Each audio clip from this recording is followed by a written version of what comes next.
आजिज़ी इनकिसारी इख्तियार से होती है, मजबूरी से नहीं होती।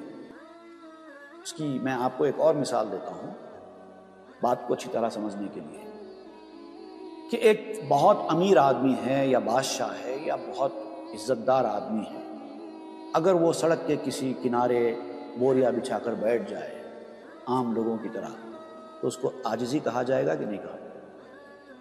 अरे क्या आजिज़ मिजाज इंसान है, इतना बड़ा आदमी होकर कैसे आम लोगों की तरह सड़क के किनारे बैठ रहा है, वो आजिज़ी इनकिसारी होगी कि नहीं होगी? लेकिन अगर कोई गधा, अगर फ़कीर इस तरह बैठ जाए तो उसको आजिज़ी कहेंगे? नहीं कहेंगे, इसलिए कि वो मजबूर है, उसका ठिकाना ही वही है, उसके आगे वो जा नहीं सकता।